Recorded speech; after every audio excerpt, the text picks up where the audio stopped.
प्रभु परमेश्वर के साथ अपनी संगति गुजारें और उन बातों को जो प्रभु परमेश्वर ने हमारे लिए रखा है उसको हम जानें। प्रभु परमेश्वर को धन्यवाद। आज हम बाइबल में से पढ़ेंगे लूका रचित सुसमाचार और उसका पहला अध्याय और उसके 13वें पद को। Book of Luke chapter 1 and verse 13। परंतु स्वर्गदूत ने उससे कहा, हे जकरिया, भयभीत ना हो, तेरी प्रार्थना सुन ली गई है और तेरी पत्नी एलिशबा के लिए तेरे लिए एक पुत्र उत्पन्न होगा। उसका नाम यूहन्ना रखना और वह तुझे आनंद और हर्ष होगा और बहुत लोग उसके जन्म के कारण आनंदित होंगे, क्योंकि वह प्रभु के सामने महान होगा और दाखरस और मदिरा कभी न पिएगा और अपनी माता के गर्भ ही से पवित्र आत्मा से परिपूर्ण हो जाएगा और इस्राएलियों में से बहुतेरों को उनके प्रभु की ओर फेरेगा और वह एलियाह की आत्मा और सामर्थ में होकर उसके आगे आगे चलेगा और पितरों के मन को लड़के वालों की ओर फेर दे और आज्ञा न मानने वालों को धर्मियों की समझ में लाए और प्रभु के लिए एक योग्य प्रजा तैयार करे। ये थी वह घटना जहां पर प्रभु यीशु मसीह को पैदा होने से पहले परमेश्वर ने एक और व्यक्ति को मार्ग तैयार करने के लिए पैदा किया, जिसका नाम यूहन्ना बपतिस्मा देने वाला था। अब यहां पर यूहन्ना बपतिस्मा देने वाले के पैदा होने से पहले, इससे पहले कि यूहन्ना की माता एलिशबा गर्भवती होवे, उसके पति जकरियाह को प्रभु ने स्वर्गदूत के द्वारा अपने वचन दिए और उस वचन के द्वारा कि उसका उद्देश्य क्या होगा, किस काम के लिए उसका जन्म होगा। याद रखिए कि जो परमेश्वर की ओर से चुने हुए होते हैं, परमेश्वर पैदा होने से पहले उनके लिए युक्ति, उनके लिए काम, उनका पैदा होने का उद्देश्य ये एडवांस में निर्धारित कर लेते हैं। इसीलिए उसे परमेश्वर की उपाधि दी गई है। हम पैदा होते हैं, फिर नौकरी चाकरी करते हैं और पढ़ लिख करके जब हम अपनी योग्यता के अनुसार नौकरी करते हैं, काम करते हैं, उसी हिसाब से हमारा पत्नी का चुनाव होता है, घर का चुनाव होता है और अलग अलग तरीके से हम अपना एक जीवन स्थापित करते हैं इस धरती के अंदर। परंतु परमेश्वर ऐसा नहीं है। परमेश्वर किसी काम को पहले से निर्धारित कर देता है और जब उस काम को पूरा करना होता है तब प्रभु एक विशेष व्यक्ति को जन्म देता है और उस जन्म के समय उस व्यक्ति को वो उद्देश्य पूरा किया जाना होता है। अब यहाँ पर स्वर्गदूत ने जकरियाह को, जब वो प्रार्थना करने के लिए परमेश्वर के भवन में था, तो उसे दर्शन देकर के बताया कि तेरे लिए एक पुत्र उत्पन्न होगा और नाम भी दे दिया यूहन्ना, जबकि ना तो जकरियाह के परिवार में और ना ही ये उस एलिशबा के परिवार में कोई ऐसा नाम था। तो हर माता पिता अपने प्रारंभ के नंबर से, नाम से उसको नया नाम देते हैं बच्चे को। परंतु यहाँ पर एलिशबा और जकरिया JE के बीच में Y काम ही नहीं था। इसलिए ये बालक जो था वो एक अजीब बालक था। इसको परमेश्वर ने पैदा ही इस उद्देश्य से किया था। क्या था उद्देश्य? और वो उद्देश्य ये था कि परमेश्वर के सामने यह महान होगा और उसका दिनचर्या, जीवन शैली, जब वो पैदा हो जाएगा, दाखरस कभी न पिएगा। दाखरस और मदिरा, दाखरस भी और मदिरा भी नहीं पिएगा। इसका मतलब है बुलाए हुए लोग यदि अपनी जीवन शैली में ठीक नहीं है तो वे परमेश्वर के बुलाए जाने के उद्देश्य को पूरा नहीं कर पाएंगे। जरा ध्यान दे लेना। आपको कितनी भी पीएचडी और डॉक्टरी करना है कर लो आप, और कितना भी बड़ा पद औधा संस्था में ले लो, मेरे प्रभु आपको अपने तरीके से काम में नहीं लाएंगे जब तक कि आपका चुनाव परमेश्वर की ओर से किसी विशेष उद्देश्य के लिए ना हुआ हो। अब एक नंबर, ये हमारा उद्देश्य, हमारा जो चुनाव है परमेश्वर पहले से करता है। नंबर 2 कि यदि वो बुलाया गया है तो उसका जीवन की जो जीने की कला है, शैली है, वो भी परमेश्वर निर्धारित करता है। अब ऐसा हो सकता है कि एक व्यक्ति परमेश्वर की ओर से बुलाया गया और जो जीवन शैली उसको जीनी है उसमें उसने उतार चढ़ाव, कमी बेसी, दायां बायां किया, तो वह चुनाव से बर्खास्त भी हो सकता है। इसलिए अपनी बुलाहट की योग्य चाल चलो। आज हम में से बहुत से लोग हैं जो बहुत बड़े बड़े उद्देश्य को पूरा करने के लिए जन्माए गए। परमेश्वर के मन में आपके लिए बहुत कुछ करने का मन है और वो चाहता भी है कि आपके द्वारा इस लक्ष्य को जो परमेश्वर ने अपने मन में हमारे लिए निर्धारित करके रखा है, जो उसके राज्य से जुड़ा हुआ है, यदि कोई अपनी जीवन शैली में उतार चढ़ाव करता है या वह अपने जीवन को जिस तरीके से परमेश्वर उसको जीने के लिए आशा रखता है उस प्रकार का जीवन नहीं जीना, उसकी बुलाहट को चोट पहुंचाता है, उसकी बुलाहट को अयोग्य प्रकट कर देता है। इसलिए यहां पर बाइबल कहती है, जकरिया है तू आनंद और हर्षित होगा और बहुत से लोग इसके जन्म के कारण आनंदित होंगे। ये मिशन है, क्योंकि वह प्रभु के सामने, आज सबसे बड़ा विषय यही है कि लोग अपने आप को परमेश्वर के बुलावे में दावा करते हैं कि मुझे प्रभु ने बुलाया है। यदि किसी को परमेश्वर ने बुलाया है तो उसका प्रथम काम इस धरती पर यह होता है कि वे प्रभु के सामने, your preparation must has to be before the presence of almighty. यदि आपका परमेश्वर से कोई व्यक्तिगत निकटतम संबंध नहीं है तो आप अपने पैदा होने के लक्ष्य को कभी भी पूरा नहीं कर पाइएगा। हाँ, धक्का पलेट गाड़ी बिना बैटरी वाली 4 आदमी पीछे ढकेलने के लिए रखो और तुम ड्राइवर का स्टीयरिंग घुमाओ, ऐसा जरूर हो सकता है, परंतु प्रभु के सामने ये दाख रस, ताजा अंगूर का रस और दाख मधु जिसमें धरती तिरछी दिखती है। अब मधु भी है और रस भी है, इसका मतलब अंगूर के पानी से लेना ही देना खत्म, कभी ना पिएगा। और अपनी माता के गर्भ से ही वह पवित्र आत्मा से परिपूर्ण हो जाएगा। अब ये यूहन्ना के लिए है, सबके लिए नहीं हो सकता, पर चुनाव सबके लिए हो सकता है। Everybody is called by God to fulfil something in the God's kingdom. ऐसा धरती पर कोई है नहीं जो मनुष्य बन करके आया और परमेश्वर ने उसके लिए अपने राज्य में कोई काम ना रखा हो। अब काम केवल प्रचार नहीं होता, प्रार्थना करना भी होता है, झाड़ू लगाना भी होता है, गाना गाना भी होता है, एडमिनिस्ट्रेशन करना भी होता है, अकाउंट संभालना भी होता है, झाड़ू लगाना भी होता है, इलेक्ट्रिक डिपार्टमेंट देखना भी होता है, मीडिया डिपार्टमेंट देखना भी होता है। जब शाऊल को परमेश्वर ने राजा बनाने के लिए चुनाव दिया, पहले तो उसको पहले से ही मालूम था इजराइली शामुएल के बाद राजा चुनेंगे, तो परमेश्वर ने शाऊल को भौतिक रीति से डील डॉल में हट्टा कट्टा ऊंचा लंबा चौड़ा बनाया, पैदा किया, परंतु he was more than enough to deal the war behalf of the people of Israel। वह शारीरिक तौर तरीके से, क्योंकि जब दाऊद ने उसकी तलवार उठाया तो उसको उठाते ही नहीं बना, और जब दाऊद ने शाऊल राजा की टोपी पहना ना तो उसका पूरा मुंह ढक गया, इसलिए तलवार ढोने वाले थे, बाद में दाऊद तलवार ढोने वाला बन गया।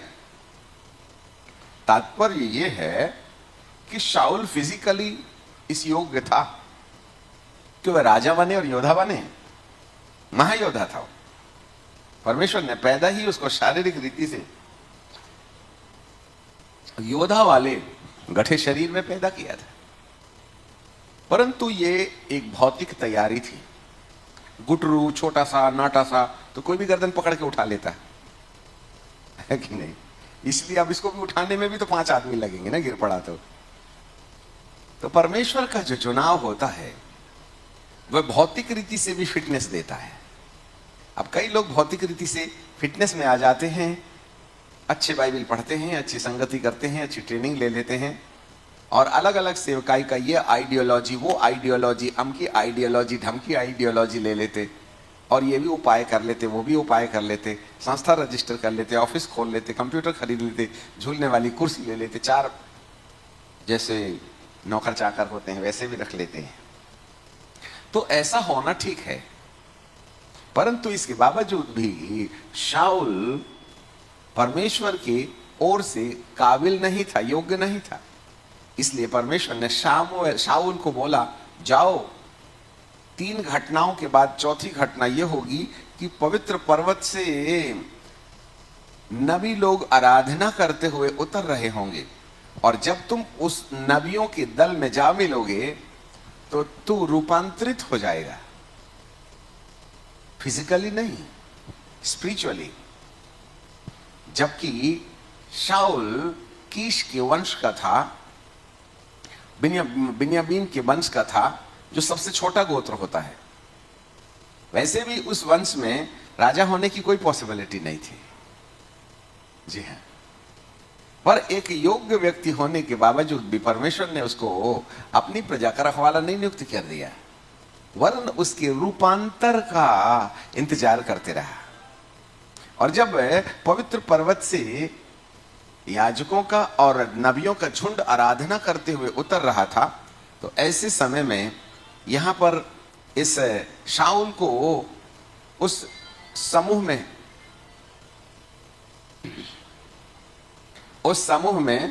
पहुंचा दिया गया जहां उसका रूपांतर होना शुरू हो गया। पवित्र आत्मा के संपर्क में जाकर उसके सोचने का तरीका बदल गया। ध्यान दो, उसके सोचने का तरीका बदल गया, उसके बोलने का तरीका बदल गया, उसका सुनने का तरीका बदल गया।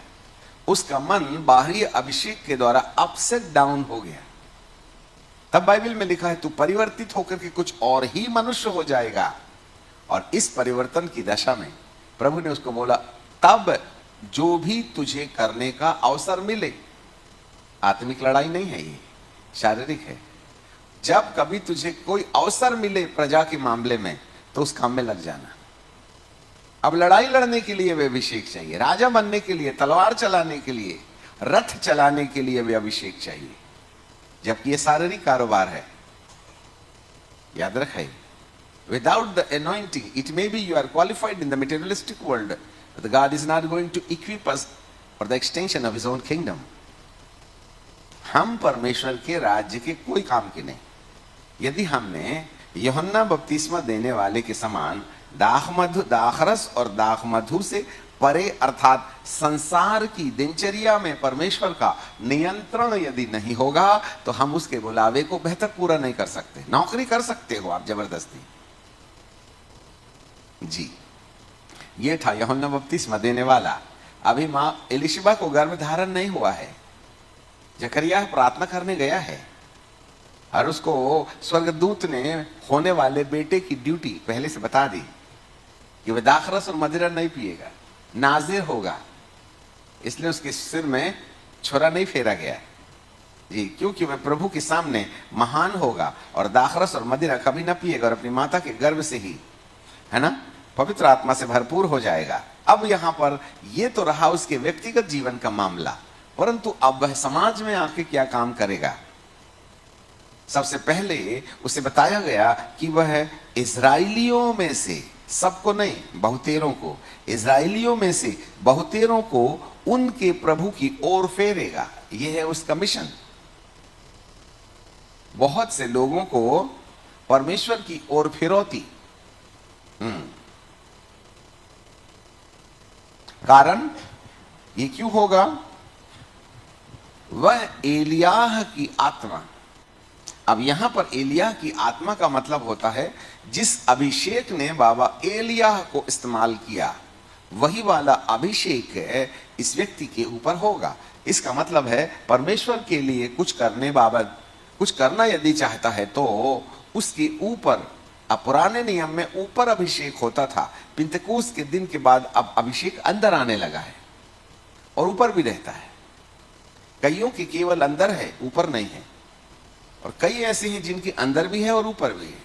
प्रेरित और भविष्यद्वक्ता ये दो लोग होते हैं जिनके अंदर के साथ साथ ऊपर भी रहता है। परंतु एक टीचर और पास्टर और एवेंजलिस्ट के अंदर रहता है, ऊपर नहीं रहता, इसलिए मरने के टाइम पर वह अपना वरदान साथ ले जाता है। और ये जो दो है ना, अपनी जगह किसी दूसरे को दे जाते हैं, एलिया के समान। एलिया ने एलिशा को और मूसा ने यहोशू को।